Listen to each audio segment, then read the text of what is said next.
प्रिय भक्तगण, सादर प्रणाम। 18 फरवरी को महाशिवरात्रि थी और देश भर के सभी शिव मंदिरों में भक्तों की भीड़ रही।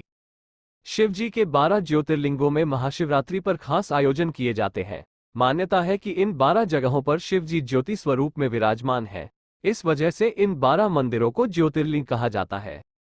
12 ज्योतिर्लिंगों में सोमनाथ, मल्लिकार्जुन, महाकालेश्वर, ओमकारेश्वर, केदारेश्वर, भीमाशंकर, विश्वेश्वर यानी विश्वनाथ, त्रयंबकेश्वर, वैद्यनाथ, नागेश्वर, रामेश्वरम और घुष्मेश्वर यानी घृष्णेश्वर शामिल है। आइए जानते हैं इन 12 ज्योतिर्लिंगों के बारे में खास बातें। पहला ज्योतिर्लिंग सोमनाथ। 12 ज्योतिर्लिंगों में पहला सोमनाथ ज्योतिर्लिंग है। ये मंदिर गुजरात के सौराष्ट्र में समुद्र किनारे स्थित है। मान्यता है कि सोमनाथ मंदिर के क्षेत्र में चंद्रदेव ने शिव जी को प्रसन्न करने के लिए तप किया था। चंद्रदेव की तपस्या से शिव जी प्रसन्न होकर यहाँ प्रकट हुए थे। चंद्रदेव के एक नाम सोम पर ही इस मंदिर का नाम सोमनाथ पड़ा। दूसरा ज्योतिर्लिंग मल्लिकार्जुन। मल्लिकार्जुन ज्योतिर्लिंग आंध्र प्रदेश में कृष्णा जिले में कृष्णा नदी के किनारे पर श्रीशैल पर्वत पर बना हुआ है। मान्यता है कि मल्लिकार्जुन ज्योतिर्लिंग एकमात्र ऐसा मंदिर है जहां देवी पार्वती के साथ शिव जी ज्योति रूप में विराजित है। यहां दर्शन करने से ही अश्वमेध यज्ञ के समान पुण्य फल मिलता है। तीसरा ज्योतिर्लिंग महाकालेश्वर। महाकालेश्वर ज्योतिर्लिंग मध्य प्रदेश के उज्जैन में स्थित है। महाकालेश्वर के पास ही शक्तिपीठ हरसिद्धि मंदिर भी स्थित है। मान्यता है कि ये एकमात्र दक्षिणमुखी ज्योतिर्लिंग है। रोज सुबह महाकालेश्वर मंदिर में भगवान की भस्म आरती की जाती है। यहाँ पूजा और दर्शन करने से अनजाना भय दूर होता है। चौथा ज्योतिर्लिंग ओमकारेश्वर। यह मध्य प्रदेश के इंदौर से करीब 80 किलोमीटर दूर नर्मदा नदी के किनारे पर एक ऊंची पहाड़ी पर स्थित है। ओमकारेश्वर ज्योतिर्लिंग पहाड़ी के चारों ओर नदी बहने से यहाँ ऊंचाई से देखने पर ओम का आकार बना हुआ दिखता है।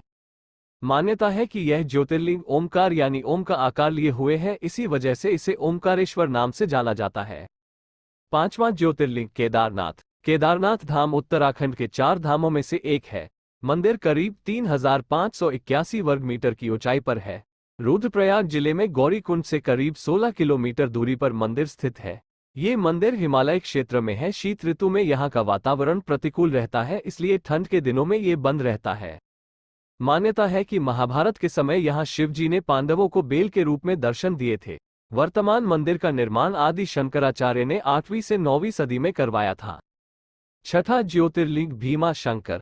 भीमाशंकर ज्योतिर्लिंग महाराष्ट्र के पुणे जिले में सह्याद्री पर्वत पर स्थित है। भीमाशंकर को मोटेश्वर महादेव के नाम से भी जाना जाता है। मान्यता है कि त्रेतायुग में रावण के भाई कुंभकर्ण का एक पुत्र था भीम।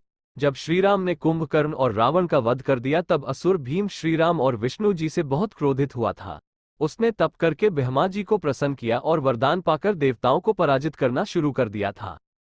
सातवां ज्योतिर्लिंग काशी विश्वनाथ। यह उत्तर प्रदेश के वाराणसी यानी काशी में स्थित है। विश्वनाथ ज्योतिर्लिंग काशी प्राचीन सप्तपुरियों में से एक है। मान्यता है कि यहाँ महादेव के साथ ही देवी पार्वती भी विराजित है। यहाँ देवर्षि नारद के साथ ही अन्य सभी देवी देवता आते हैं और शिव पूजा करते हैं। इस क्षेत्र के संबंध में कहा जाता है कि जिस व्यक्ति की यहाँ मृत्यु होती है उसे मोक्ष मिलता है। आठवां ज्योतिर्लिंग त्रयंबकेश्वर। महाराष्ट्र के नासिक जिले में स्थित है त्रयंबकेश्वर मंदिर। मंदिर के पास ही ब्रह्मागिरी पर्वत है। इसी पर्वत से गोदावरी नदी शुरू होती है। मान्यता है कि यहाँ स्थित शिवलिंग में ब्रह्मा, विष्णु और महेश की पूजा एक साथ होती है। इस क्षेत्र में गौतम ऋषि ने शिवजी को प्रसन्न करने के लिए तप किया था। उनकी तपस्या से प्रसन्न होकर शिवजी प्रकट हुए थे। तब से ही शिवजी यहाँ ज्योति स्वरूप में विराजमान है। नवा ज्योतिर्लिंग वैद्यनाथ। वैद्यनाथ ज्योतिर्लिंग को लेकर एक मतभेद है।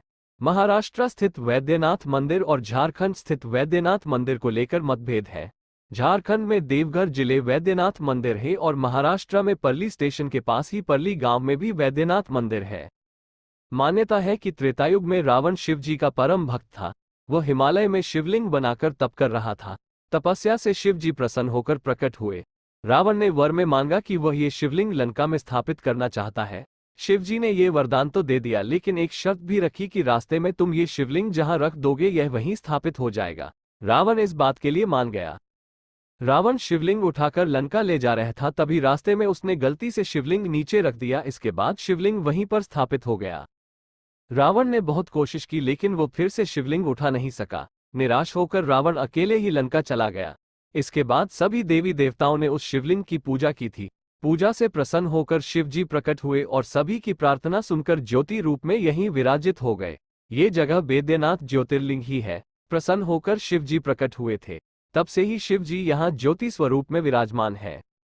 10वां ज्योतिर्लिंग नागेश्वर। ये ज्योतिर्लिंग गुजरात के द्वारका में स्थित है।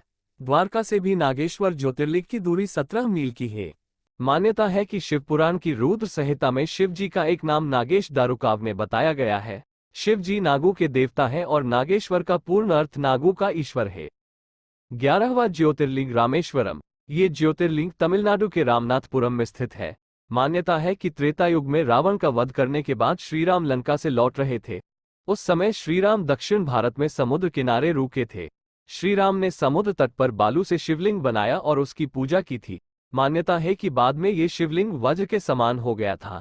श्रीराम द्वारा बनाए गए शिवलिंग को ही रामेश्वरम कहा जाता है। 12वां ज्योतिर्लिंग घृष्णेश्वर। घृष्णेश्वर महाराष्ट्र के औरंगाबाद के पास दौलताबाद क्षेत्र में स्थित है। इसे घृष्णेश्वर या घुष्मेश्वर के नाम से भी जाना जाता है। मान्यता है कि पुराने समय में सुधर्मा नाम का ब्राह्मण था, उसकी पत्नी सुदेहा थी। उनकी कोई संतान नहीं थी, इसलिए सुदेहा ने सुधर्मा का विवाह अपनी छोटी बहन घुष्मा से करवा दिया। घुष्मा शिवमक्त थी। शिव जी की कृपा से घुष्मा को पुत्र की प्राप्ति हुई। बाद में सुदेहा अपनी ही बहन घुष्मा से जलने लगी थी। जलन की वजह से सुदेहा ने अपनी बहन के बेटे की हत्या कर दी और एक कुंड में बेटे का शव डाल दिया।